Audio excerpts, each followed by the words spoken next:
GameZilla podcast. Is this the end of our civilization? Prepare for gaming domination.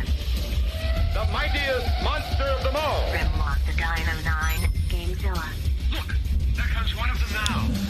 Welcome to the GameZilla podcast, your last line of defense in major gaming news. I'm your host, Grimlock, and with me in the GameZilla Media Studios, my co-host, the video guy, Player One Miggy. Yeah, give me some horns. Yes, you'll get the horns. You'll get as you wish, Miguel. Man, I feel like I haven't pulled that one since like Jazzy days. Yeah, you know the reason it was really difficult to pull that? There's only two of us. Because for a while it was two of us, so you'd be like, And my co-host, my dog Thor. Yeah, exactly. And of course, the audio producer, the man, the myth, the legend, the Deadite Knight. Woo! I'm here. Woo, woo, woo. I'm here. You just got 145 bits on Twitch. I'm getting mine. Thanks, Sashin. Paying for my fine work. Welcome to episode 281 of the GameZilla podcast, brought to you by Our supporters on Patreon, patreon.com/GameZilla Media. Go there today and start your patronage by financially supporting us here at GameZilla. It would mean the world to us. Your patronage can start at just $1 per month. The real good stuff comes in $5 per month. That's where you get the exclusive content. Every single podcast here on the GameZilla Media Network presents a special show you can't get anywhere else right there on Patreon. So, are you a fan of Noiseland Arcade? Smartline. It's a good one. More Simpsons goodness.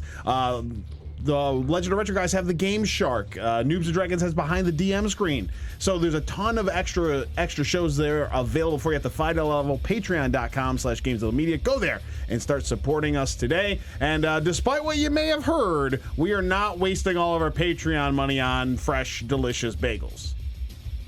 That's just a rumor. It's not true. So what did I just eat then?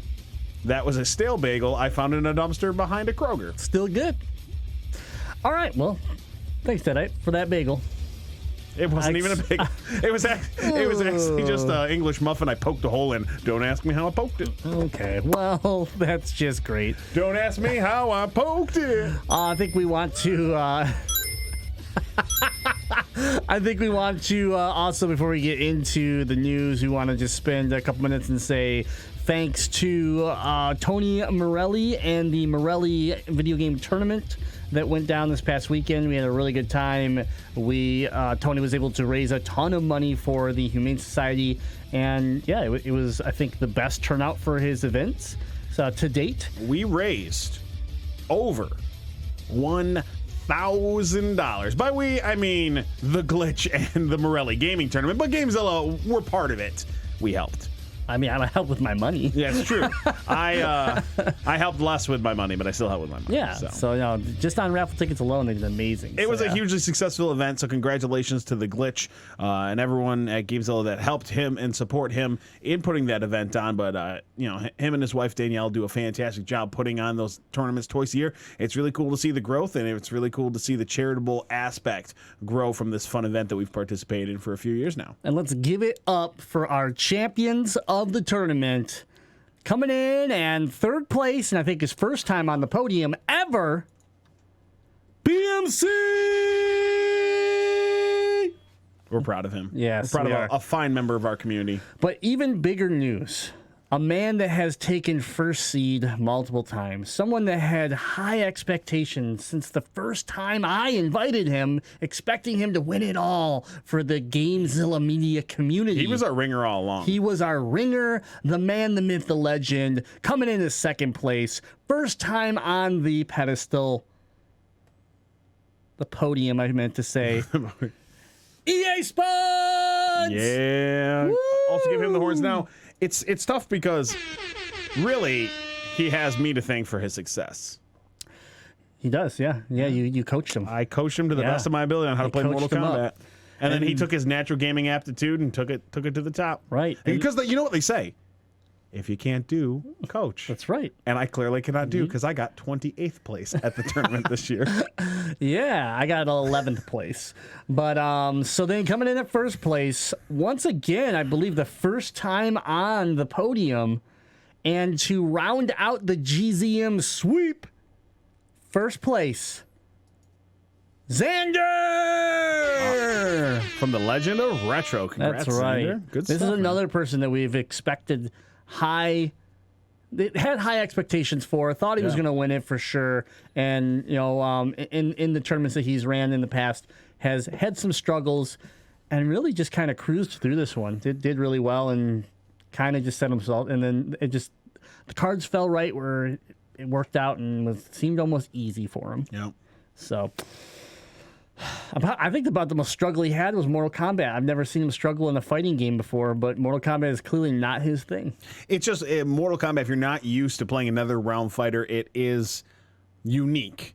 Especially having its own individual block button. A lot of games don't have that. And he's played some of Mortal Kombat 11. He got 11, so I did also briefly give him a couple tips on Mortal Kombat X. We were the go-to guys. Yeah. Yep. So, anyways, it was a fun time. Really good turnout, and congrats to our winners. So there you have it. Let's get into the news this week because we have some big announcements. So here it is. Yeah, that's the wrong button. Just kidding. Here it is. I'm searching the web for the latest gaming news. Searching GameZillaMedia.com. Downloading headline. Alexander, what about this monster story of yours? Download completed. I was about to say, you need to give yourself the coin right there. It's only funny if you're watching it on Twitch or YouTube. It's my new thing. Man, it's stupid. I'm an idiot. Here, do it one more time. It'll make you feel better. There you go. Join in on the stupidity. Anyways, welcome to the news. Topic number one. Sony has come out officially today and announced the PS5 release window. It's officially called the PS5, and we have some additional details to talk about. So, first of all, I want to kind of call out all these articles that were like, PS5 in time for the holidays. That's literally what their titles were. And I was like, wait, is Sony pulling a Sega right now and they're going to release the PS5 this year? Because that's what the title said. It's misleading. It was misleading, and several reports did that, and it was real clickbaity, and I don't like that. So shame on you. But anyways, PS5 coming out before the holiday of 2020. So there you go. And, I mean, did we ever think it was going to be called anything else? Like, all these people are like, it's official, it's the PS5. Like, it's going to be the PS5, you idiots. Come on. What were they going to do? It would have been a big plot twist if they called it, like, PlayStation Revolution Infinite or Next or something. Yeah, PlayStation Next, yeah except no. with a Z. They can't do that because then they get sued by that gaming company that already has that. Anyways. We have the PS5. The PlayStation Win, now featuring PlayStation Now. Yeah. We have the PS5, and we found out a lot more about the controller, really, is what they wanted to focus on. They talked about the controller, and they talked about the SSD and how the solid state, the move from a traditional hard drive to solid state was going to improve gaming beyond just load times. Right. Yeah. So let's start with the controller, though. From Wired.com is one of the articles, and that was like they were the ones that got first dibs on holding the controller, talking about it. So there are PlayStation blogs, but even the PlayStation blog refers to the Wired blog or document that we're reading here. So interview, and basically they go on to talk about holding this controller and that it feels much like the DualShock 4 controller, slightly heavier, but not heavier than what a current gen Xbox One controller weighs now with batteries in it. I was like, okay, that's fine. And the big reason is because it has a bigger battery in it, which I think we all assume was going to happen after the debacle of DualShock 4s not really having a great battery life. You could have me sit with a car battery in my lap, and I'd be happy as long as it lasts. Yeah, the DualShock 4's had some problems. It's like, oh, I played for 45 minutes. What do you mean I need to charge my controller? You're making Miggy have problems over there, okay? He's got to keep the video going, and you're making him laugh too hard. Tone it back a bit. I was telling it like it is. You can't censor me. So what we did find out about the controller, though, is that it's going to have haptic feedback. So if you're not familiar, we've had some of this technology in phones now, and devices like Apple Watches and things like that, where it creates your vibrations, but it can create a ton of different feeling off of it. So like my Apple Watch can make it almost feel like somebody's tapping me on the wrist versus just a straight up vibration of like, hey, you got a phone call. And so because of it, you can create different reactions, just like what they've done with some of the Joy-Con stuff. I know they call it what do they call it? HD Rumble? HD Rumble. But really, realistically, it's kind of that similar idea that they've found a way where they can use this instead of just your controller shaking, now going through water versus walking on sand versus driving a car on asphalt will feel different in the controller.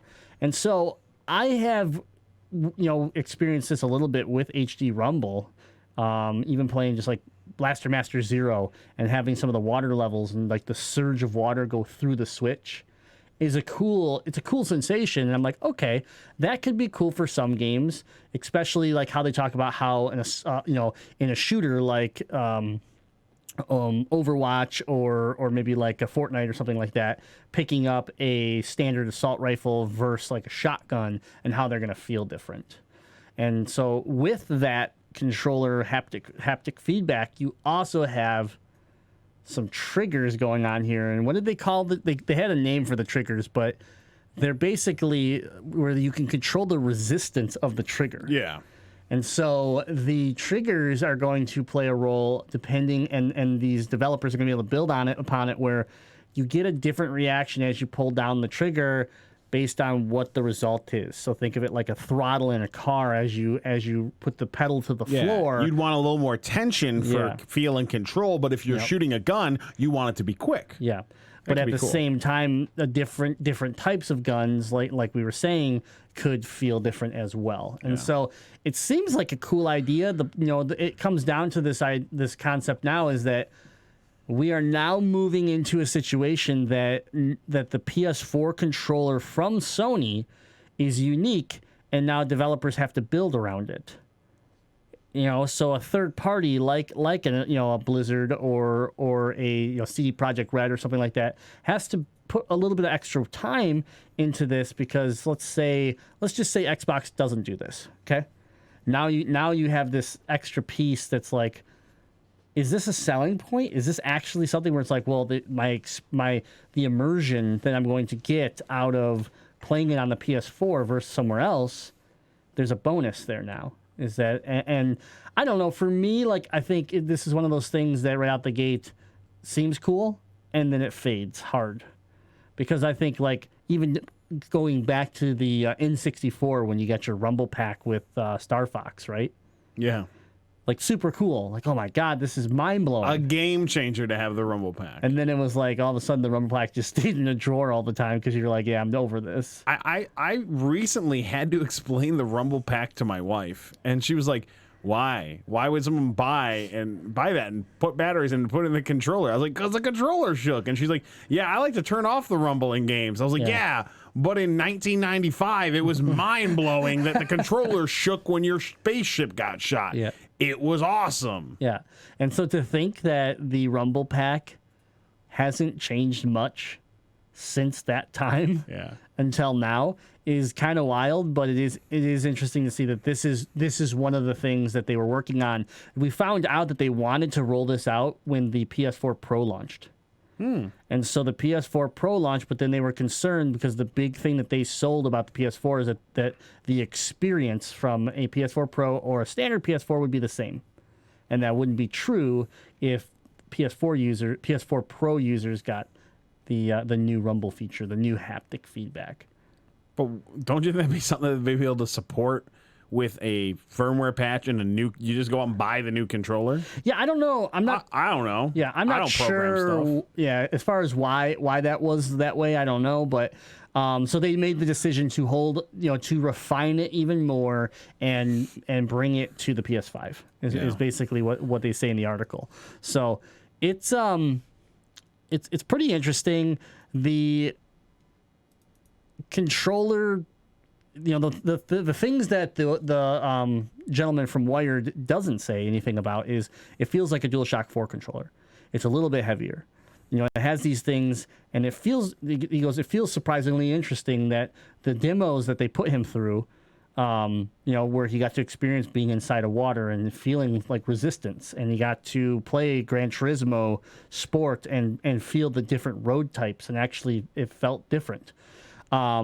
Seemed really cool, but the things he didn't mention was there was no comment about the fact that the touchpad that's in the middle of the DualShock 4 is missing in the DualShock 5.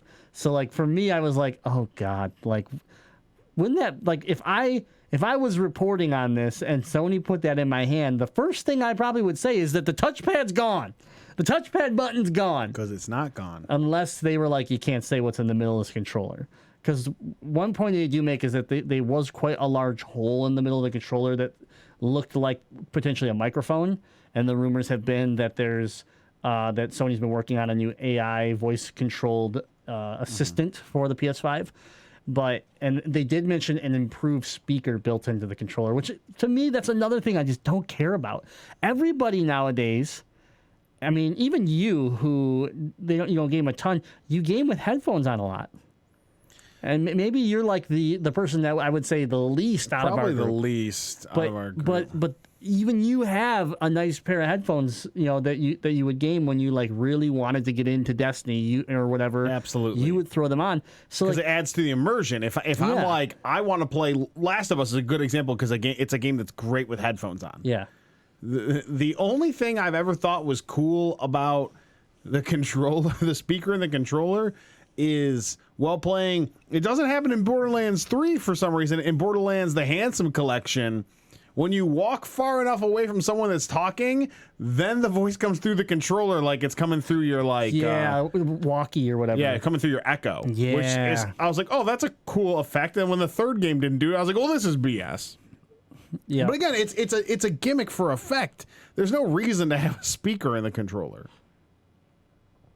Yeah, so I mean, that was made. They made mention of that too, and I was like, okay, whatever. Like, it is what it is. But really, the feedback seems really cool. Now, what does that mean for the third-party people that are making controllers and what they're going to be able to do with it, or if they're going to be allowed to mess with that or not? But it'll be interesting. It also starts to bring up the question of like, well. Could we see Sony finally release a competitor to the Elite controller from Microsoft and have that pro line level controller? Because if you're making this special functionality to a controller, and we don't know if third parties are going to be able to support it 100% or not, because I don't know if Sony will give them the rights to do it, then this kind of opens up that perfect avenue to say, here's our premium product. Yeah.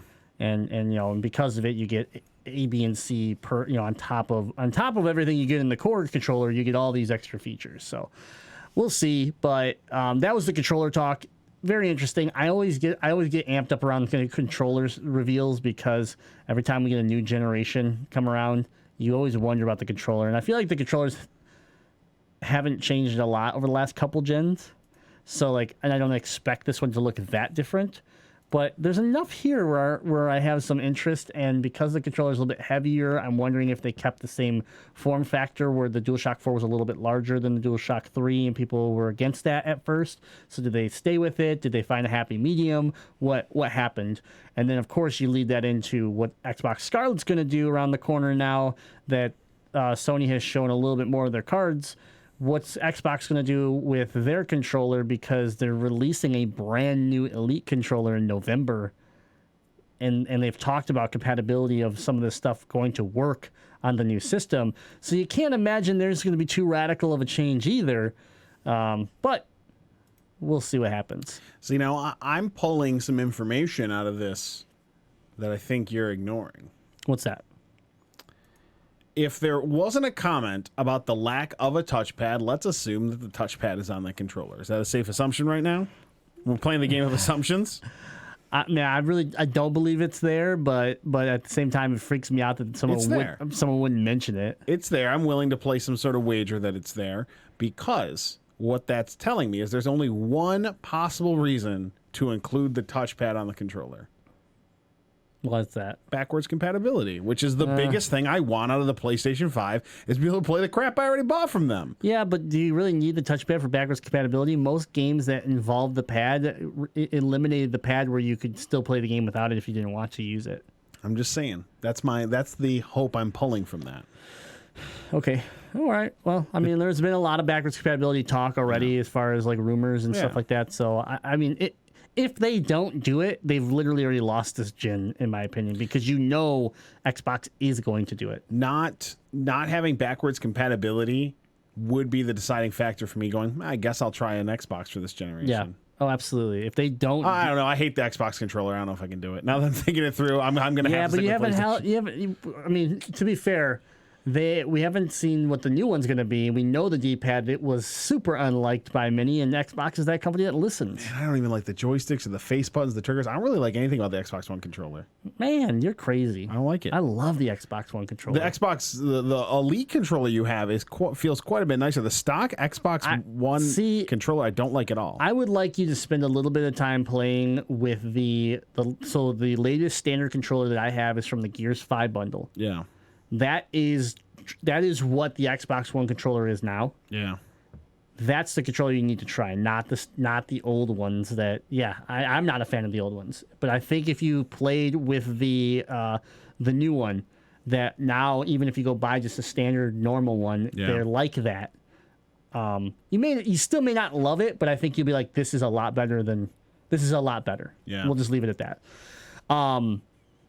Anyways, let's cover a couple other things that got talked about here. Solid state drive. Okay, we've already seen the demos of Spider-Man, right? Where the PS4 load took something like almost a minute, like 45 seconds. Yeah. And then they ran this new SSD technology that's going to be in the PS5, and it loaded in something like 4 seconds, something like that. Crazy difference. It was very, very quick. So they talked more about how it's going to load, but what they broke down interestingly is they're like, hey, the standard discs that are going to come on this for games are 100 gig discs. But what they're going to do, because of how fast the solid state is that when you put a disc in, you're going to be able to choose if you just want to load the single player campaign, or if you just want to load the multiplayer aspect, and then later on load the single player campaign. Or you want to load it all, you beat the single player campaign and you blow that away, but you keep the multiplayer. So you're going to be able to actually chop up your game in chunks, and that way it's like, oh, your game's 100 gigs on your storage. Well, I don't use this 60 gigs of it. I'm going to dump that off and just play story mode. That's smart. I mean, that's smart design. Yeah, so they're talking, about how that's going to work. They're also getting into the functionality, and this was still a little kind of out there as far as like picturing how it's going to look, but they're talking about how nowadays you have to go into a game to kind of see what's going on, and then if nothing's going on, then you have to leave the game, and like it just creates a lot of extra work and extra loading times and all this processing. So they're building this seamless ability where you're going to be able to like look at like a game and see all the things that are going on. So you can be able to see the people that are online without having to go to your friends. You're going to be able to see your friends that are playing the game. You're going to be able to see what your closest achievements are to reach. You're going to be able to do all these things. And it kind of reminds me of like Xbox, how Xbox like shows you right now, hey, here's your closest achievement. And, this is what you have to do to achieve it. Here's your next closest achievement. Like, some of that already seems similar to what Xbox is doing, but they're saying it's all going to happen kind of cohesively around the game that you're looking at. So if you're looking at Spider-Man, you're going to be able to see all that stuff going on before you even launch Spider-Man. Yeah. And it's all because, again, of being able to load certain aspects of the game instantaneously. And so that was kind of cool to hear, but something that definitely is more of, I have to see it. And when you think of the PlayStation 4 and the laggy operating system and just clunky infrastructure, you go, ooh, this sounds really nice for Sony. Mm-hmm.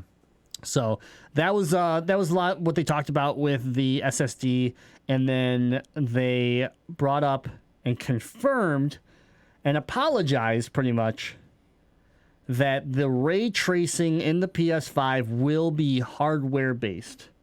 So I guess, and I didn't catch this, but I guess when they first kind of started talking about it, some of the architects and developers of the system from Sony were tweeting things, and it led a lot of people to assume it was all software created and that it wasn't true ray tracing. And so they came out to reassure today that it is indeed hardware level ray tracing that's going to be coming in the PS5, not similar to like how the PS4 Pro truly isn't a 4K device. Yeah. It just kind of simulates it. But this is not that case. So that was good news to hear. And that's pretty much where they left it off. Obviously, confirming the name and confirming that the holiday 2020 release is their plan. And then I would assume we'll see reveals now. You know, with that talk happening, it could still happen at like a PlayStation experience because we are supposed to still get one of those this year. But, I mean, it could be that E3.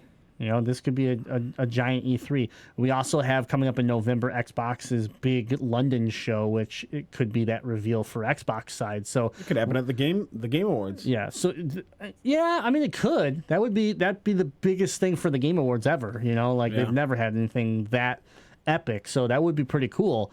But the fact that they both theoretically have a big show of their own coming up this year still could really be that first glimpse that we get. Yeah. So because I feel like by E3 next year you're gonna have to be hands-on.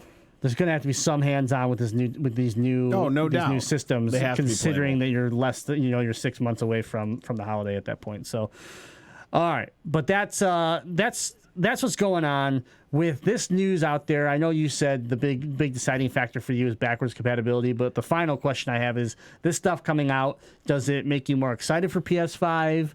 Like what feelings do you get based off of this? Or does it really just not matter a whole lot to you because it's not touching the the topics that mean the most to you?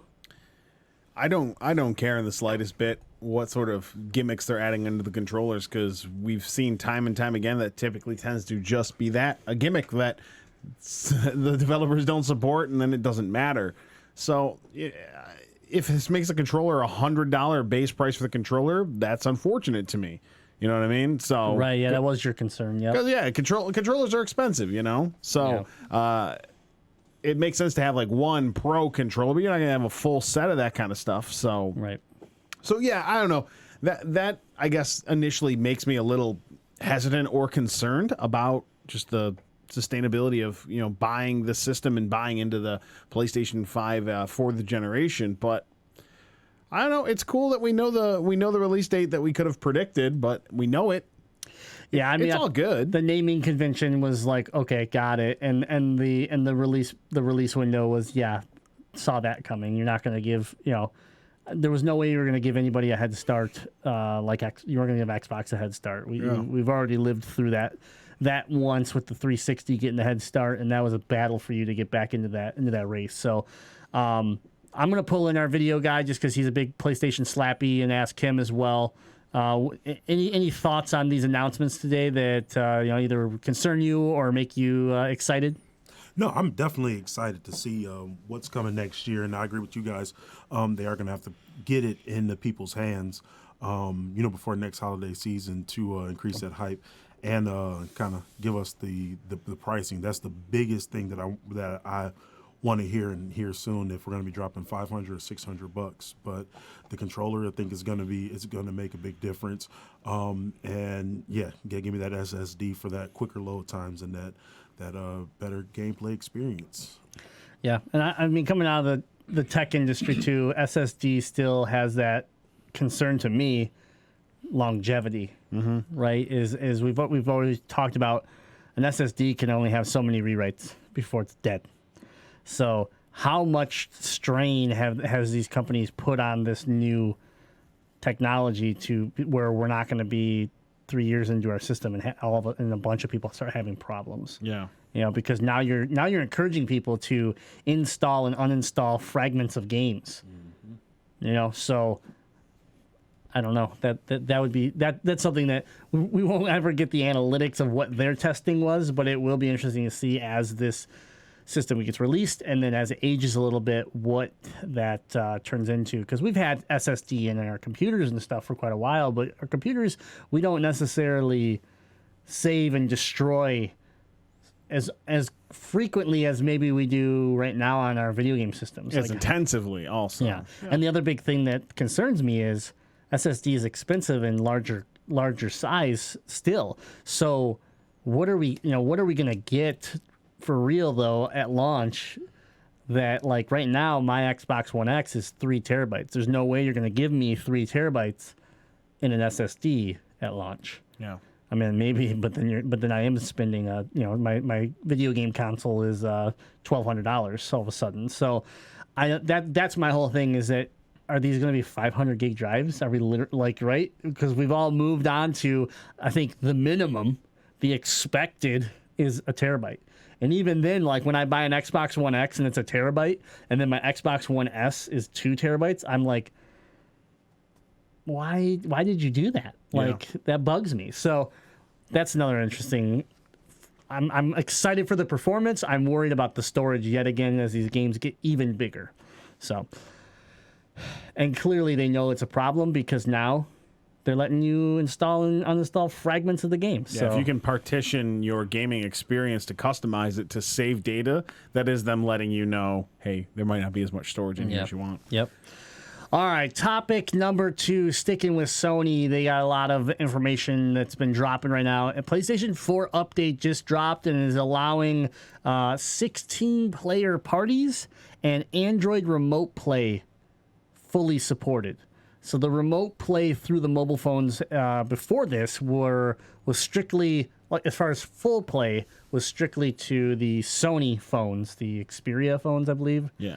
No one has them. So, right. So it's a non-factor in this conversation. Yeah. So. Which was an Android phone, had an Android base to it, but they were just trying to, again, Sony holding on to the little bit of proprietary like love that they have for themselves, finally let go, and they decided to open it up for all Android.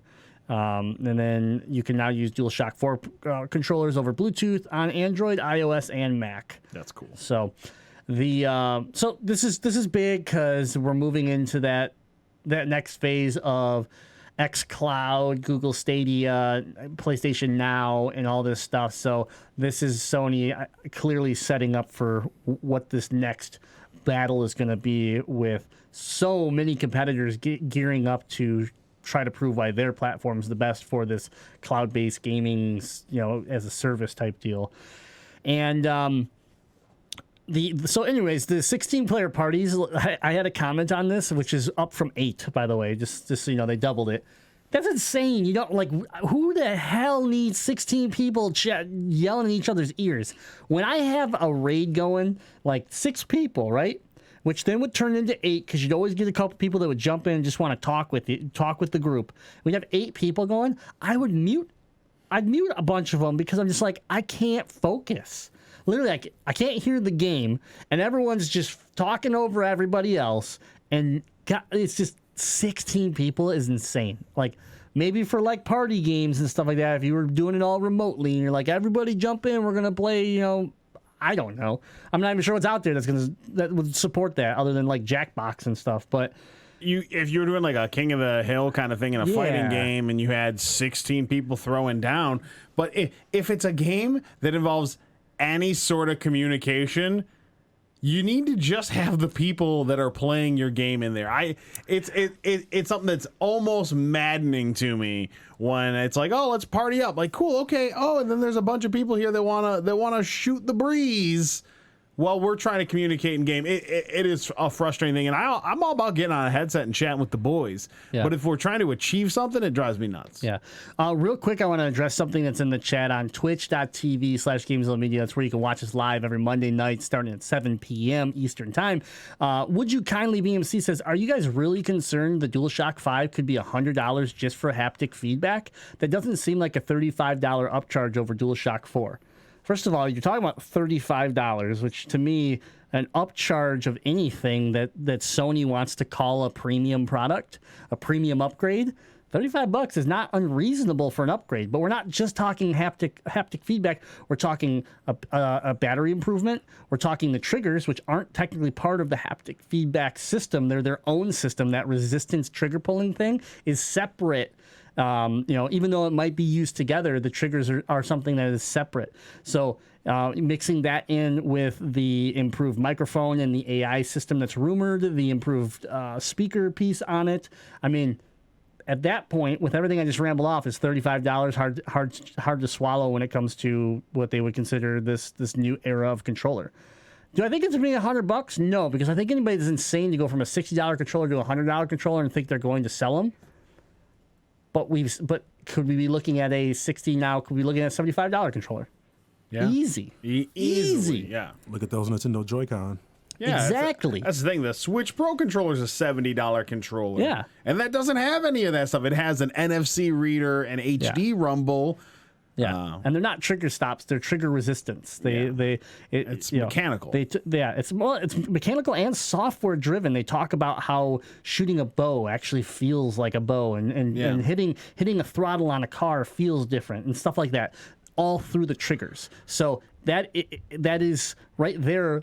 All those things alone, a $75 controller. When they've watched Nintendo sell their controllers for $70 now for 3 years, like not quite 3 years, right? We're getting we're getting close. Yeah. March it'll be 3 years, so 2.5. Yeah. So like they've watched the Pro controller be successful. No one we complain about it, but yet we all own one. So we all quickly purchased one and loved it. Yeah. But yeah, I remember the sticker shock on the Pro controller being $70. I was like, $70? Yeah. But then I bought one, and I love that controller. Yeah, it's one of my favorite controllers. So, all right. Anyways, sorry. I just saw that. I missed it in the chat, and I thought it was a good statement that I wanted to address. So, yeah, anyways, after the big feature on the PS4 system, update 7.0 is basically opening up remote play on all smartphones and tablets running Android version 5.0 or higher. And like I already said, not just the Sony devices. So all major platforms as iPhone and iPad devices got it earlier this year. Remote play has also been updated for iOS devices. So now it can display the controller at all times, and the lock screen orientation and all that stuff is now available. Furthermore, players can now use DualShock 4 controllers across Bluetooth on all those devices, like I said, which includes Android, which comes in the new updates for Android 10, iOS 13, iPadOS 13, and macOS Catalina, which comes out later this month. So that's the big thing. I guess the little nugget to slide in there is that Sony is sharing and opening up and getting ready for this, so of course they have to be Sony and they have to act something, right? They have to kill it. So now they took something away from Deadite. They took something away from Deadite. How will my grandma know that I scored a goal in Rocket League? You can no longer share through the PS4 to Facebook. They are shutting it down. My aunts and uncles will never know about my monumental achievements in my life of gaming. I'm glad Nintendo still lets me do it. Yep. So earlier last week, they announced that the crossplay is officially coming out of beta. So it's going to be open to all developers to use if they choose so. So now you're going to start seeing PS4 being a little more in that world for the crossplay craze that's kind of gotten quiet, but I mean really had a lot of momentum earlier in the year. It's got quiet as Fortnite's gotten quieter. Yeah, I mean true, but with that being said, they launched that. They upped their parties so more people can hang out, and they opened up their mobile sharing on the Android side. So of course they had to shut down Facebook. Yeah. You know, they can't just keep giving things away and not be typical Sony and say no more Facebook. And and let's be honest, I said this I think in the Discord. The Facebook integration in the PS4 probably hasn't been updated since the system launched practically. It's so janky. It doesn't work half the time. Like, they gave up on that years ago. So the fact that they're just killing it off is like, hey, you know, we probably should just get rid of this. It's not a good look for us. Absolutely. But yeah, I mean, obviously a lot of the other like share stuff is still there for YouTube and things like that. But I mean, yeah, this doesn't shock me at all. They didn't do a great job with it to begin with, and they never really figured out how to fix it and improve upon it. So it is what it is. I'm sorry that you can't share your Rocket League goals with Grandma anymore. You're just gonna have to take a snapshot of your TV with your phone and share it that way. Now my family's gonna go back to thinking I'm a loser. So. Yeah, well, Mickey, are you still sick? I thought you said you felt better. Our this video week. producer over there just you know, he's good. He's good. We had a special question in our Discord. We covering that now or later? We should cover that now because I totally didn't cover it in our last topic, which it resides a little more there. But go for it. So our good friend Chops, former host of this show and now a host of the Legend of Retro podcast, About to get married. about to get hitched. We about to get drunk at his wedding. Yep. But he dropped a question in our Discord that we knew was something that Grim and I wanted to talk about today here on the show and just put it out there for people to listen to. So Chops had the question. He said, here's a topic for the show if you guys want to get into it. If consoles are becoming more open, meaning cross-save, cross-play, some third-party titles, similar specs, hardware, peripherals, then what does a console maker need to do to stand out?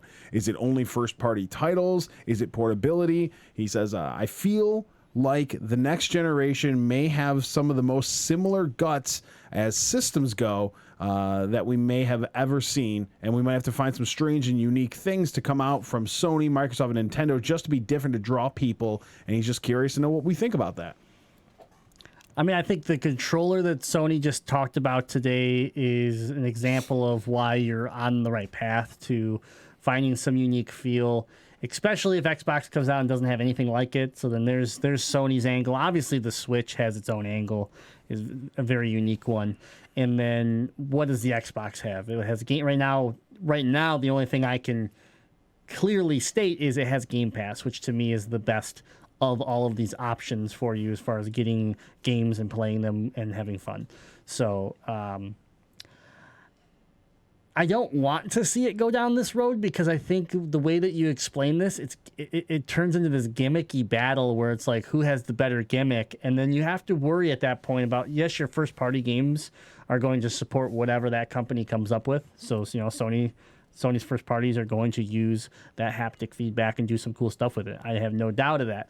But third party is what I'm worried about. When you start thinking about, like, you know, Cyberpunk and Elder Scrolls and these new games that are going to be coming out, that these epic games that we're waiting for, and then we have to go, do I want the controller to rumble in my hand? Do I want to be able to play it on this weird, you know, portable system that has a bunch of removable controllers, or do I want to play on the Xbox that, for now, I'm just going to say it has the best specs? Like, you know,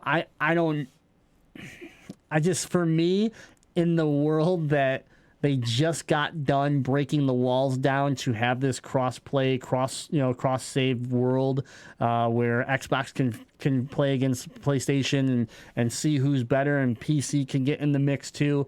I don't really want to see a lot of these features come out that start to try to tie people down with, like, something that just never lasts. I'm sorry. When you say peripheral, right? Like, name one that's had legs, that's really lasted. The Power Pet? No. The Power Glove? No. The Wii Fit board? No. The Kinect? No. The PlayStation camera? No. PSVR? I mean, as much as we want to say, no, you know, as much as it's around, like, it's still like, because the PSVR, the fact that we have been told that it's going to work on PS5. The current version is going to work on PS5. So the one I have should work on PS5, which gives you another reason to start to think of backwards compatibility, right? And it's going to work and it will work, but the real idea is they're going to release a true version 2.0 for the PS5 that'll have better resolution, better this, better that, whatever. But that is the best thing out there right now as far as, like, leverage, in my opinion. That if you took something like when it's something I'm excited about. I don't know. God of War. This is a bad example because I just like playing God of War the way it is, but I'm going to use it anyways. God of War, and because it's PSVR and because it's PlayStation, it can be in VR, right? It's that same example of, okay, actually, let's just back it all up. I don't even have to use a future game. Resident Evil 7. Resident Evil's back, right? People loved Resident Evil 7, back to its roots. A lot of fun. People enjoyed it. You bought it on the PlayStation. You could play the entire game in VR if you wanted. In true VR. Not just like, a big screen on your face. You couldn't do that on the Xbox. I'm not even sure if you could do that on the PC. That's actually a question that's something I don't know. But at least I knew that Xbox versus the PS4. And then if you want to throw in the Switch, how you could use it in Japan with the stream system, stream service. Like, PlayStation had that extra perk that was like, hey, if you play it over here, you can play it in VR if you spend $400, because at the time that's about what $400 to $500 is what you invested into a VR at the time. You could play it in VR. That's not the way I want this to go down. So I don't know. I'm not looking forward to that, and that's why the controller information that came out today with Sony has worried me a little bit. So Chops, to hit back to what I think of Chops' question, I can really think of two primary things that it looks like the next generation is setting up to use its way of defining each company. I think one is clearly exclusive titles, because we've seen specifically Sony and Microsoft buying up developers to try to lock down titles for their systems. But that's how the video game race has always been played to a degree, is what exclusive games do you have to make me want to buy your system? And the other thing that we're seeing that Nintendo clearly was ahead of the trend in this regard was the next generation is going to be about how many different ways can I play my games? Talking about streaming to my phone. I'm talking about the Switch handheld, docked on a tabletop. The Switch does it hardware wise, but over Microsoft, Sony, Google Stadia, it's all going to be about like, oh, can I stream it to my phone? Can I stream it to my TV? How's it play on my actual system? And we already see Game Pass be available via PC, where you can just straight play at PC. And my concern is we're going to be given all of these different ways to play that are going to be hypothetical ways that we can play that don't actually give you a good experience. This is the nice thing about the Switch is every one of the experiences the Switch gives you is good. Tabletop is good, handheld's good, docked is good, where I have very serious concerns with the data infrastructure that we have currently in the United States not being able to support casting to our phones, streaming it to Chromecasts and all that, remote playing while I'm, in a hotel in my actual systems at my home. I have concerns that we're gonna be sold all this potential next generation, and it's not going to deliver in the first 2 years of the life of the system. Because we're going to have to catch up to what they're promising us. But those are the two big things that I think are really these companies are going to use to try and set themselves apart. Yeah, and I think you can see that with that statement being said, and even some of my experience at PAX West with Google Stadia, is that could these companies use that as leverage? So you think of Sony, right? And they just opened this up, and yes, you can use any phone and blah, all that stuff. But could the PS5 come out, and then that PlayStation Now experience grow, and then they release the new gaming phones, which we've started to see Razer make phones and Asus make phones. We've seen these kind of, in my opinion, currently right now, ridiculous phones coming on. You're like, what do you need that type of horsepower in a phone for? Now all of a sudden, is this an upsell? Is this that sell where Microsoft has just talked about a Surface phone? They literally talked about a phone that folds open kind of like Samsung's and turns into a tablet. Well, can that all of a sudden play along with xCloud services and my Xbox controller, and all of a sudden now I have this full solution, and they want me to buy a Surface phone now. And then all of a sudden Sony comes out with a new Xperia that is this super gaming phone, and they're like, this is the best way to play PlayStation Now on with your PS5 and on the go. And Nintendo already has their infrastructure in place right now. We're not going to see what Nintendo's going to do besides like a facelift and a slight upgrade potentially. They're not in the same boat that Microsoft and Sony are right now when it comes to this next gen. Where in the past we've seen gaming-oriented phones like the N-Gage and all that Sure. like crap that we've tried to see in the past that were overpriced and under-delivered on the gaming experience, we in the last, we'll call it 2 years, have now entered the world where a $1,000 model of the iPhone isn't crazy to people anymore. So, Yeah, right. So if your carrier offers you, the Sony phone or this Surface phone at a competitive price to other premium phones, it's not crazy to think that you would buy that. Or let's say if Sony was smart, maybe they would partner with Samsung or another leader in the field. Right. Exactly. Or Google can release a special phone that's premium for Stadium. The next Pixel could have a souped up model that's marketed for, hey, are you a Stadia player? This is the best way to play Stadia on the go. So You're 100% correct that we are now in a world where a premium phone to be able to play your stuff on the go isn't ludicrous anymore. Well, I just think about, I keep thinking about the Razer phone because it was one I looked at when it first came out because at least the design of it, I was like kind of interested. And then I remember reading like it has a refresh rate on the screen of like 120 hertz. Yeah, it's crazy. And I was like, what the hell do you need that for? Like, does Fortnite Mobile even, like, does the mobile games that are out right now even support that phone was my thought. But now if Razer can come out and say, hey, here's our 240 hertz phone and you can use it with xCloud or you can use it with PlayStation Now, like my Alienware monitor doesn't even refresh like that. Yeah. I don't have so all of a sudden now my mobile play, if it's can be supported, again over our networks and stuff like you're saying, then all of a sudden the performance of that screen, be it smaller, is superior than my gaming monitor I have upstairs. It's not crazy to think a premium phone like that would potentially have the ability to cast to your television or a adapter to plug into your HDMI to now your box, your xCloud server that's on your Xbox One X is now casting to your phone, and your phone has a mini HDMI that runs into your TV because you have the Surface phone. That a Surface phone you would think would probably be able to hook into another monitor. There'd at least be a dock or something, and then again you're getting another experience. So I know we're really speculating, but I think that could be a key to the success. Is what options do we have moving forward to play the games where we want and how we want?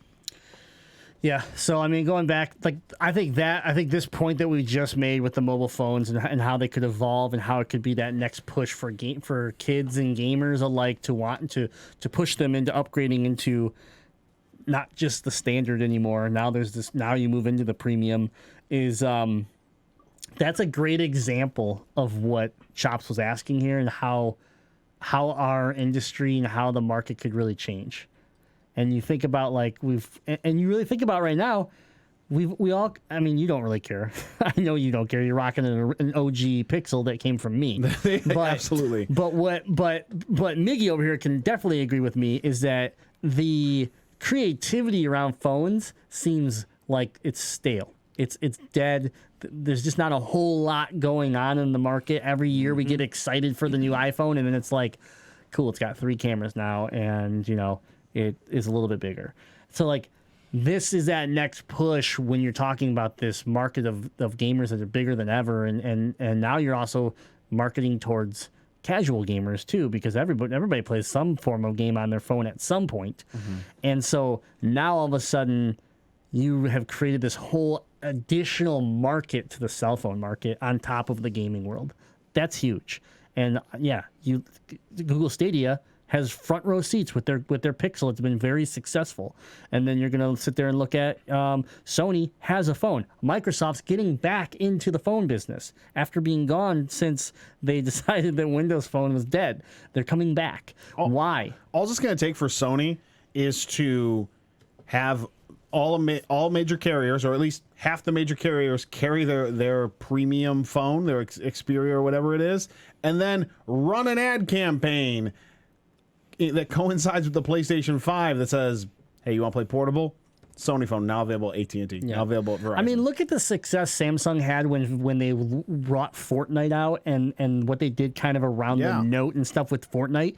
Now imagine it even ramped up beyond that. That's going to be insane. And we just named 3 big competitors that all have avenues already for this. The only person that's left kind of in question, and they don't really need it, but could they get into this battle is Nintendo. How does Nintendo deal with it? Because now Nintendo's brought back, if this works and if it blows up, Nintendo gets put back into that situation that they found themselves in the DS era, where smartphones blew up and started to hurt the handheld market, and everyone worried about Nintendo, and then they just came back and said, we're not done yet, you guys aren't, we still have it.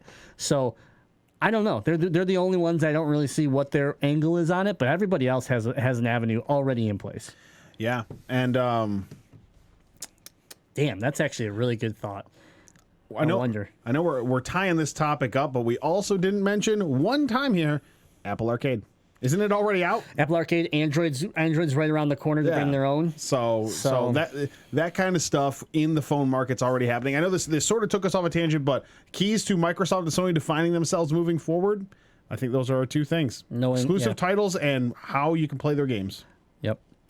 All right. Last topic. It's a quick one. We got a pretty big delay, and it hasn't. We haven't really talked about a lot of delays lately. But this one gets added to the list. Doom Eternal getting delayed until next year, 2020, March. This makes me sad. Yeah. This is one that, like, so I didn't see it at first. You came to me with the news, and I was like, man, I just left a game store over the weekend. And they were showing highlights of the game, and I was like, man, some of the new mechanics that they were showing, I was like, that's really cool. That was the first time I really paid attention to Eternal. Like, I watched some of Doom Eternal at PAX West because Google Stadia was showing it off on their PC platform of Google Stadia, and that was the only place you could play it. So that's why they were very popular all weekend long. So I hadn't heard anything about troubles with this game. Everything seemed to be moving along just fine, and here we are now with it's supposed to come out in November, so we're looking at about a 4-month delay. Yeah. 4-month delay, but it's not just a 4-month delay, is it?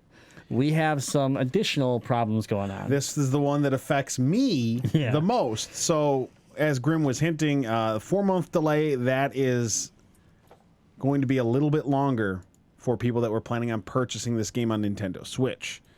The March release date is just for Xbox, PlayStation. I don't know what the PC date is or the Stadia date. Let's assume Stadia is probably releasing same time as Xbox and PlayStation. But the Switch, they just said it's coming out later. They haven't said when. Yep. It could be a month. It could be 6 months. We don't have that information yet. And, as much as I really am excited because this game does look visually awesome, and it kind of pushes me to think maybe I should buy it on PlayStation. I love playing the last Doom game on the Switch. I loved, having the motion aim. It's such a well done first-person shooting experience that I don't feel like I get in any other way on the Switch. I just absolutely love it, and it's made me want to play Wolfenstein, and so this is disappointing to me, but it's also a relief because it gives me a little more time to play other games. There's a lot of good stuff coming out in the next 6 months, so maybe when Doom Eternal hits the Switch, I'll be ready for it, but it's a bummer. Part of me, the other part that let's get the other piece of information out too is that the game mode, the new game mode that we were watching, invasion mode. Yeah. In which your player takes on the role of a playable demon and invades another player's game, will be released as a free update shortly after the March 20 release date. So it won't even be available at launch. So, okay, there's your delay news. The only thought that I have around the Switch delay, and is it confirmed that is it Panic Button that did the port the first time? Panic Button did do the original Doom. Do we port. know if they're the ones doing the port this time? I would assume they are. I thought they weren't. Let me look. Oh, they're not. Okay. Let me look to confirm that. And you could do that while I finish off this thought. The point I had is that the reason that the Switch delay is happening, if you think about this, is because whatever they're changing in this game and they're fixing, then the people that are doing the port are going to have more work to do, and they can't do that work until the PS4, Xbox, PC side of it's done. So it makes sense that this happens. If the game was not being delayed and it was what it was, then I could see how the Switch version is trying to come out at the same time. But now that these late adjustments have to be made, whatever they are, they have to delay the Switch version. And so that's the interesting part here to me. Who do we have? They are doing the Doom Eternal port. Okay. Because, they also did Wolfenstein Youngblood. They also did the Doom 3 port. Yeah. It would just, So it would have been clearly crazy working hand in hand. had they not been doing it. Yeah. So that's good. We love Yeah. Panic Button. But it makes sense, the delay, it's a disappointing delay, but how can you port something and work on it if changes are being made to the original version?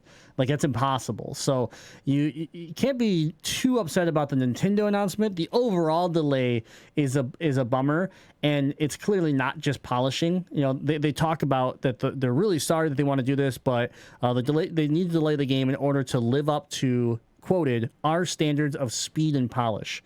It has to be, to me, it's beyond that, because if it was just polish, if it was just that type of cleanup where you need extra time, why would that at that point delay the Switch version? Mm-hmm. When you think of development and the statement I already made, where if I change something and you're porting my game, you're going to have to work on it at that point, that part of that game. So you can't work on it until I'm done with my side. Period. So that to me is the simplistic logic of why this is happening. It's not just polish, and that's sure. This is Bethesda just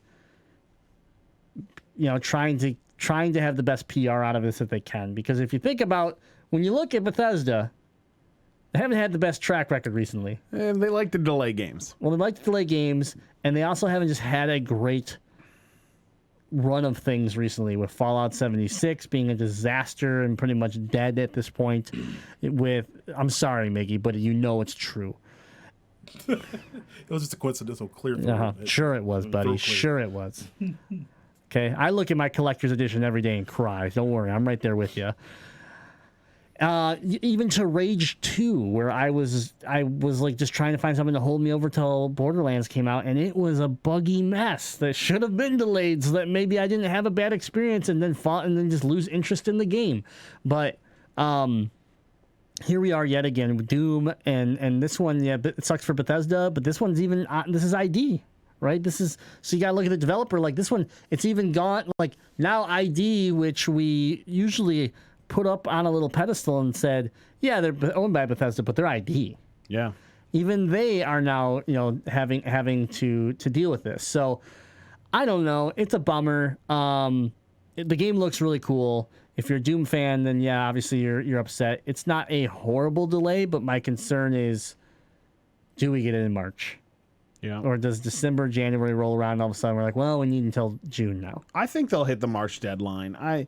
They have to. They have to. And again, if the Switch one, I don't know, I hope it's before holiday 2020. I have no idea how long it would take them to put it out. Because again, I really do enjoy playing the game on Switch. Another thing we didn't note on that I think is a cool move, and it's one of those things that costs Bethesda almost nothing. As a pre-order bonus for anyone that's pre-ordered the game or does pre-order the game, they're giving you Doom 64 as a little thank you for your patience, which that's one of those things that it costs, was it $8 or something to download Doom 64? It's not out yet, but that's what the other ones have been running, between $5 and $10. So it costs them almost nothing, and it is a kind gesture to say, hey, sorry we had to delay this.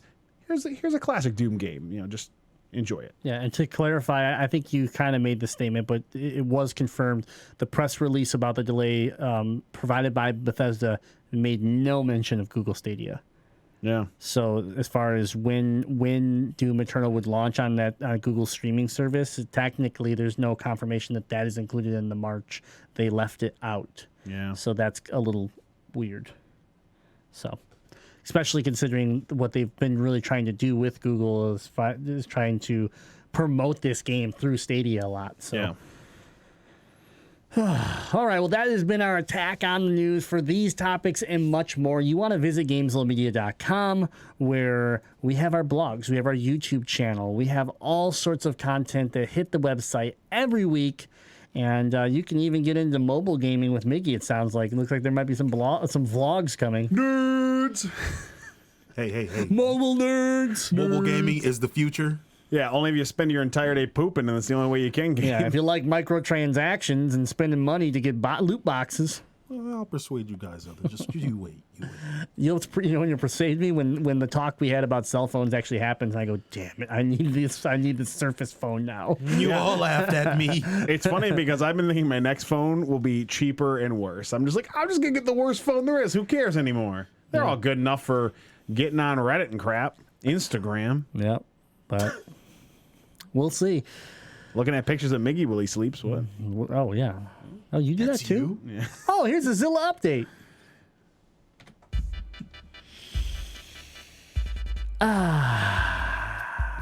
The tranquility of the Zilla update. Speaking of buying shitty phones as my next phone, I did something shitty this weekend. I got back into Destiny 2. Uh-huh. Oh, let me just stop you there. Oh, that's the wrong one. Thanks for the horns. So Shadowkeep, the DLC, launched for Destiny 2, and with it, the hint at the new raid, which takes us back to the Black Garden from Destiny 1. Oh. And that's what grabbed my attention. I was like, son of a bitch. They're going suckered in by your Destiny 1 nostalgia. me in back to, yeah. It could have got me too, I'm not going to lie. The Black Garden's cool. Because of it, I watched a few streams. I liked what I saw, and I was like, I have a points card, so I can pick the DLC up. This points card's been sitting here since Christmas time. I've never redeemed it. So I'm like, I'll just pick up the DLC with this. And along the way, of course, Jazzy Fiddle and our good friend 5 Mile Rick jumped on board and said, well, you need a crew if we're going to run through this DLC, and they jumped on board as well. So we getting the band back together. The OG band. the Destiny boys. That's right. So I've played about 3 days, and I can say that it feels. I mean, Destiny always feels good, right? The mechanics feel good. The shooting just feels good. And for the most part, all the new stuff, the changes they've made and everything, it's confusing at first. There's a lot of different things going on than what I remember, but it makes sense. And it helps kind of like, I want to build this way. I want these items to be what's equipped to me, but I want the best power level possible. All these things start to make more sense now with the new system. And I'm not gonna lie, we're all playing on the Xbox. And how did we do that? Because we weren't about to start over. There's no way I was gonna do that because we put all of our time in the PlayStation back in the day. Bungie's system to create a primary account and then use that account across any system you want was really smooth. I signed into Bungie.net, and right on the homepage, they said, what do you want your primary account to be? I picked my PlayStation account, and it said, where would you like to play this account? I said, PlayStation, Xbox, and PC. And then I literally turned my Xbox on, launched Destiny, and my characters were there. Really? Yeah. That's slick. And everything in my vault and everything. The only thing that wasn't there on the Xbox side was, and we've talked about this in the past, was the DLC, right? So if I want my Forsaken experience, I need to repurchase Forsaken on the Xbox side. But all I did for now was take care of the Shadowkeep DLC, and we're going to be getting into the story. So we haven't actually played the story yet. We're getting into it actually tonight. And then but just playing around with so I've gamed with Jazzy, I've gamed with BMC, who's reloaded the game, hasn't bought the DLC yet but reloaded the game, and we've all kind of came back to the same examples. I think we've been gone long enough that like we play it and we're just like, I missed this. Like, I actually sitting on Mars and just farming this like public event area just to gather like resources was fun. It was actually relaxing and just fun. And so we'll see how it goes. We'll see how it lasts. But it was just something that I kind of wanted to give a try. And even if I only, if I burn out of it pretty quickly here, I'm not too upset with it so far, and it's been fun. So that's my me falling back into a dark pit of a game I put way too many hours into, but so far so good. And then of course my Arc update is things are going strong in Arc. We're enjoying our Friday night streams on Mixer. We've been getting a lot of people stopping by and having fun with us and teaching us about the game, inviting us into additional servers and things like that. But overall, I'd like to report that I accidentally caught a raptor. Nice. We were trying to catch a stegosaurus, and all of a sudden I'm getting attacked, and I turn and there's a raptor on me. I'm like, I'm dead, and I'm running back to the raft that I built. Now the raft has 2 giant Jurassic Park doors, like the big doors that you go into the park, on each side. And I built this pin in the middle of the raft so that I could we could travel dinosaurs across the world back to like our fort and our pins. So I'm running to the door and I'm yelling at Jazzy Fiddle. I'm like, close the door, close the door, close the door. And I get through the door and the doors close and I'm like, oh, thank God. And I turn around and the raptor is right there, murders me. But then he's stuck in the middle of my raft at that point. And I'm like, I'll be right back. And I run across the land because the raft's all the way over there on the other side of the peninsula. I run all the way back, get my bow for my dead body, and trank the hell out of this thing, and then just give it all my food. And now I have Dave. His name's Dave. Good name for a raptor. Yeah, good name for a raptor. How we name our dinos, because so many people have been... There's a really big community around Arc that likes to like just jump in stream. We let them name. So if you don't name it, then we name it after you, whoever's viewing our stream.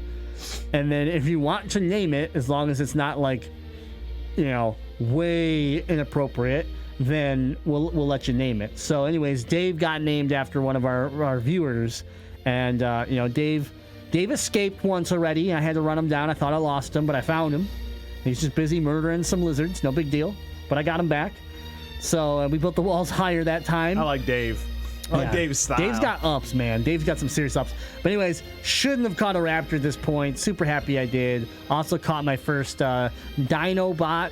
I got Swoop. So I got my first pterodactyl. And we're working on building a saddle so that we can now fly around and actually get a really good view of the land, because... we've been living in this little quadrant. So the game's a lot of fun. Another one of those, like, you just want to play video games and relax and have fun. Mm-hmm. Arc really seems to be hitting that piece for me. So, and between those 2 games, it's unfortunately I haven't really played much of Borderlands at this point, because I'm just really enjoying my time between Destiny 2 and Arc. It's 2014 again, I guess. I guess so.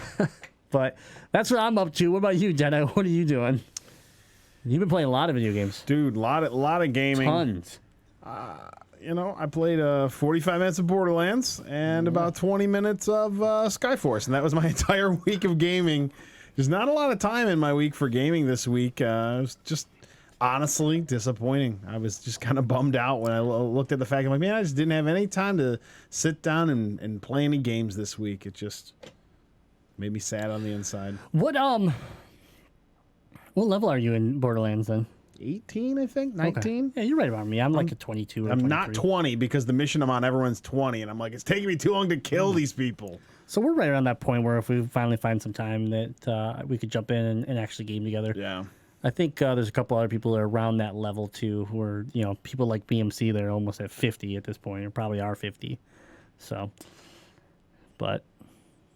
Still liking the game. It's just it's a lot of fun, yeah. Yeah, this week just didn't pan out with me being able to sit down and game, and we do a lot of our gaming on our lunch breaks at work. Well, lunch breaks at work this week were few and far between, so it just ended up not being a big gaming week for me. I did play Ori and the Blind Forest, the demo, on the Switch since it came out. Oh yeah, because I was like, do I put $20 into Ori on the Switch when I've beaten Ori? I've played it on the PC. I've played it on the Xbox twice. Played on your Switch Lite. And that's what I was playing on, was a Switch Lite. And I mean, it played really well, and I was surprised at how long the demo was. It lets you get quite far, but I don't know. I'm not sure. Yeah, I don't play Switch anymore. Part of me, you got some issues. Because I have 2 pair of Joy-Con and they both have the stupid drift, and the instructions Nintendo sent me to send my stuff back involve logging into something. It keeps saying my account isn't correct, and I log in and it takes me away from the right page. I'm upset about it. Needless to say, I'm going to the armpit of America next week, and I need to borrow a pair of your Joy-Con. So I've already agreed. So I'll give you the ones that have drift on them. Man, how good would that be? I drive 5 hours away, and I'm sitting in my hotel room like, okay, Deadite, it's time to finish Zelda after 2.5 years. And I just go, and Link's just walking wherever he wants. I'm like, damn you, Graham! Man, maybe I just send you with the new Zelda, though. Yeah. No, I need to beat Breath of the Wild. This is a thing I need to do with my life. But see, you keep telling me that you don't want to, though. I need to. I have a need to. Because Jade won't. My wife won't. She refuses to beat it because then it'll be over, she says. I need to because I'm like, what the hell is that about? I have felt as if I cannot emotionally move on to another video game. Like, the fact that I started playing Spider-Man was only because I got it for $16. It was like, oh, I really shouldn't buy Spider-Man until I'm done with Zelda. And then I'm 75% of the way done with Spider-Man. So we saw it happen. I got pulled away from what I should have been finishing Zelda. So hopefully, because I won't be on the show next week, because again, armpit of America, but we're going to remote you in. I don't think we're doing that. Yeah. I hopefully in 2 weeks will be able to return and tell you what it was like finishing Breath of the Wild. Good. I hope that's the case. So I've never beat it, so it'll be all new to me. That's my gaming moment of the future. Because I didn't do any gaming this week. Fair enough. We'll swing it over to Miggy real quick. Miggy, you got anything for the gaming moment or your gaming moment of the week? Well, I guess surprisingly, it's gonna involve a lot of mobile gaming. Okay, that's been great. Thank you for tuning in to episode. I guess I'm glad that I did no gaming other than mobile. Part of it was your fault, Grim. You're to blame for part of it. Yes. You have turned me on to the game of 2014, which is Ark, or was it 2004 or whatever? I don't know. But Ark hasn't been out since 2004. Ark might not have been out in 2014. But it's been around for a little while, though. Yeah. But I had downloaded it once before, and it was horrible. It was trash. So after you got the urge to play it, I started playing it, and I was told me to just download and check it out again. And I've been playing it like nonstop. It is very parallel with the PC and the console version. Graphic wise, is beautiful, and it actually comparable in what ways? Because because you led with graphical right after that. And there's no way in hell the mobile version is comparable graphically. Graphic wise, is beautiful. Beautiful for a mobile game. Put that asterisk right there. Come on. I saw. You showed me this game. Yeah. I showed it to you. It's beautiful. It's beautiful. For a mobile game, it does have some pop-in textures, which would be unforgivable if you're playing on a console or a PC with, especially a PC that you own. But for a mobile game, it is really beautiful, and it actually helped me learn how to play the game on the PC, because in the mobile game, it gives you a checklist on what to do, what to create, and helps you learn the game. So I took that and it translated over to the PC version and helped me kind of, get my start a little bit quicker, be a little more familiar, so you guys can keep doing what you have to do, and I can just say, hey, I'm working on this. So I've been spending my few lunch breaks, trying to find a quiet corner to play after I get done crying. And I downloaded the Call of Duty Mobile came out this past week. God Lord. And there's only one thing worse than Call of Duty. That's Call of Duty Mobile. Where do we find these people? I play Call of Duty and I hate myself for it. But Call of Duty Mobile? I tell you, I get no respect. Tell us about it, Miggy. I'm giving you your time. I can't believe I'm doing this. I'm dying inside. So, yes. Call of Duty Mobile is going to be full of those, the microtransactions like you would see from a PUBG Mobile, which has surprisingly become more popular than the console version, surprisingly. But But you get all the they give you the 50 ads saying download this. Hey, this is available by the season pass. Forget all that. Forget all that noise. Just go directly to the game modes, and they have the battle royale mode, and they have the familiar like the multiplayer mode, team deathmatch, and they have about 4 or 5 maps right now. And surprisingly, using the touch screens, it feels just like you're playing Call of Duty on console. I'm surprised. Like, I've been playing it nonstop, going back and forth between that and Ark. But surprisingly, it's a lot of fun. But to appease you, to ease your heart palpitations, I've been having fun with Code Vein. So had to weeb out with that, and it's a beautiful game. I had a lot of fun creating some anime type characters, and I'm loving it. I'm loving it. Keep it on the vlogs. Keep it on the vlogs, Miggy. Jeez. The thing here that I'm just gonna say is that you could literally have told us your story about Axiom Verge and how you finally beat the boss that you're stuck at, and that would have been a superior gaming moment of the week than anything you just said. It was a superior game moment of the week to me. Miggy, I literally came in and just said, I didn't play any video games this week, and it was better. Oh, man. You're not wrong. No, that Code Vein Weeby game. I think our man Spuds is Sashin's excited about it as well. So that actually does look like a cool game. The Code Vein Weeby game. Yeah, man. He's like trying to give you some respect, but at the same time, it just comes off as a giant insult. Just a back slap to your. Listen. Listen. I could tell you I like the hat you're wearing and just my general tone. I like Spider-Man. It still sounds like I was being an ass. This is true. Yeah. It's okay. Hey, Grim. They won't be here next I like week. that hat. Yeah. See, no, that actually came off way better than your other statement. You even tried. I don't think you could say weeby. Coming from me, I can't say weeby and it's not any way respectful. It really does. It sounds like you're kind of shaming me for my weeby interest. I embrace you for your weebiness. By the way, Ark Survival Evolved released June 2nd of 2015. So I said 2014, kind of close, but it was actually 2015. But low-key, I'm not playing Breath of the Wild. I'm going to go to the GameStop in the armpit of America and buy the Switch version. Oh, God. Oh. Can I crossplay with you guys? Oh. Whew. I heard it runs like 2K WWE on the Switch. I would imagine that you probably cannot cross-play with us. If you could, I hope you don't do that. Your eyes might bleed. I just got new glasses. I got excited because when I got into Ark, I was like, there's a Switch version? I'm in trouble. And then I went to go look for it, and you can't, on the eShop. Okay. Nintendo doesn't hide anything on the eShop, but Ark is hidden. I swear to God, I searched Ark, it wouldn't come up. I had to dig for that game, and when I did, that's when I was like, oh, this is a dumpster fire. Oh, it looks like Turok. Turok looks better. It doesn't look like the cleaned up new version of Turok on the Switch. It looks like there's a lot of. Oh my God, it's soup. Sticking up for you. Weebs for life. Ban all the non-weebs. Thank you. Yeah. Yes. Yeah. We will overthrow them one day. Oh my God, it's probably isn't a mobile gamer though. So really, what we're talking about. Let me bask in the love before they find out my shame. Let me bask. Yeah. We're going to have to work on your gaming moments of the week, Mickey. I'm just kidding. If you enjoyed if you really, truly enjoyed that, then good for you. Listen. We have representation from the mobile gaming market.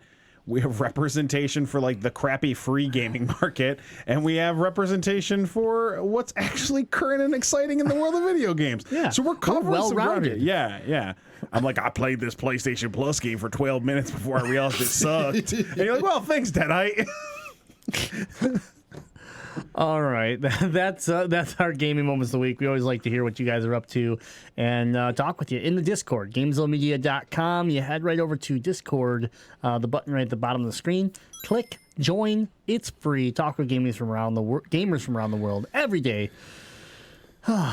That's what I got, but I think Dad is going to talk about all our other shows you can listen to. If you like what we're doing here on the GameZilla podcast, we got other shows. Of course, the Legend of Retro, Not Retro weeby Gaming ones.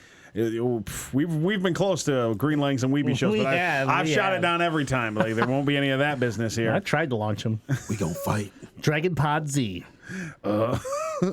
Noiseland Arcade, Simpsons. It's a cartoon, but it's not imported garbage. It is animated in Korea. What? Noiseland Arcade is our Simpsons podcast. Of course, Noobs and Dragons, it's our tabletop Is that true? gaming podcast. It's either the animation, because it's cheaper. They animate it in Korea and send it. It's either animated or colored or something. Man. Craig and Sean, the arcade fan, would actually know. But yeah, it's like animated in Korea and then sent over here. Interesting. Yeah, fun fact. Let's do Retro Gaming Podcast. We're talking about Noobs and Dragons, our tabletop podcast, of course, the Last Action Podcast. And I have to give a special plug.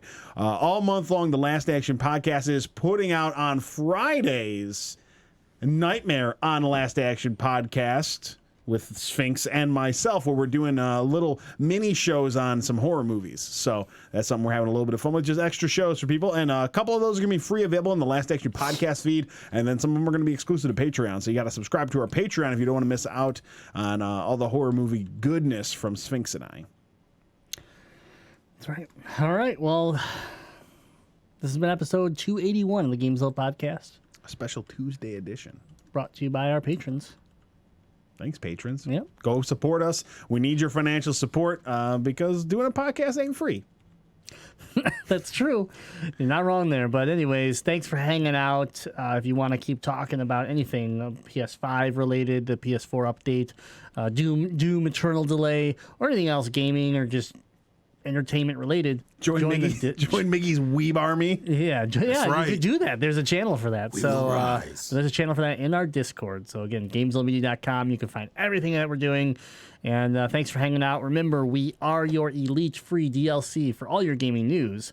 And until next time, Weeb game on. on. I mean, game on.